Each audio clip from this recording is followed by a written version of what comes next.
Hello friends, आज से लोगों का स्वागत है हमारे यूट्यूब चैनल पर। तो आज हम पढ़ेंगे कक्षा 8 का नागरिक शास्त्र यूपी बोर्ड का पाठ 2। पाठ का नाम है देश की सुरक्षा एवं विदेश नीति। तो देखिए दोस्तों, हम इस पाठ का सभी प्रश्न उत्तर देखेंगे। जैसा कि अभ्यास प्रश्न से प्रश्न नंबर 1 है, निम्नलिखित प्रश्नों के उत्तर दीजिए। जैसा कि प्रश्न है, देश की सुरक्षा में सहायक संगठनों के बारे में लिखिए। इसका उत्तर हो जाएगा, सेनाओं के 3 अंगों के अतिरिक्त कुछ अन्य संगठन हैं जो देश की सुरक्षा के लिए कार्य करते हैं। देश की अंतर्राष्ट्रीय सीमाओं पर अस्थायी रूप से चौकसी का कार्य सीमा सुरक्षा बल नामक संगठन करता है। समुद्र तट की सीमाओं की सुरक्षा में तटरक्षक संगठन कार्य करता है।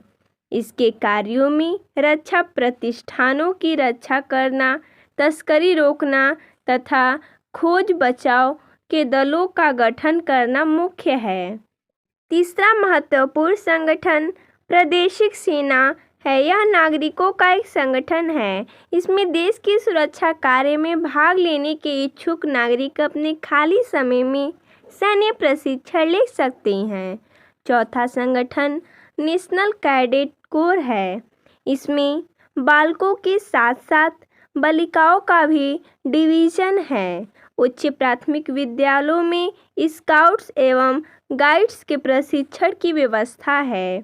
केंद्रीय औद्योगिक सुरक्षा बल एक अर्धसैनिक बल है जिसका मुख्य कार्य सरकारी कारखानों एवं अन्य सरकारी उपक्रमों को सुरक्षा प्रदान करना है। इसके अतिरिक्त देश की आंतरिक सुरक्षा, विशिष्ट लोगों की सुरक्षा, परमाणु संस्थान, ऐतिहासिक धरोहरों आदि की भी सुरक्षा करता है। केंद्रीय रिजर्व पुलिस बल भारत के केंद्रीय सशस्त्र पुलिस बलों में सबसे बड़ा है। यह भारत सरकार के गृह मंत्रालय के तहत काम करता है।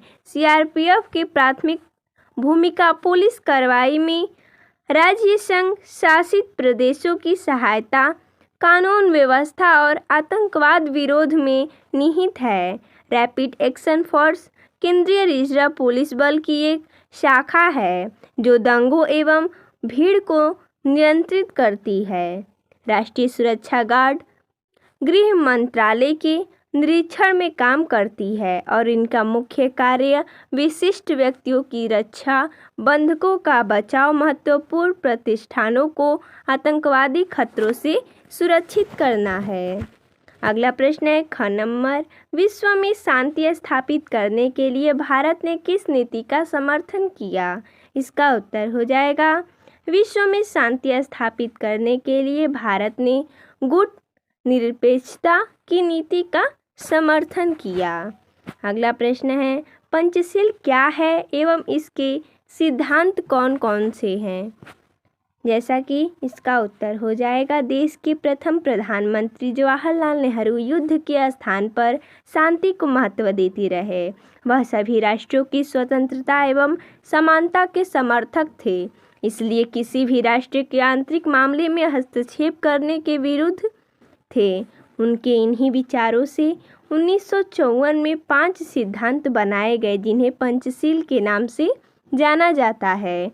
ये हमारी विदेश नीति के आधार हैं।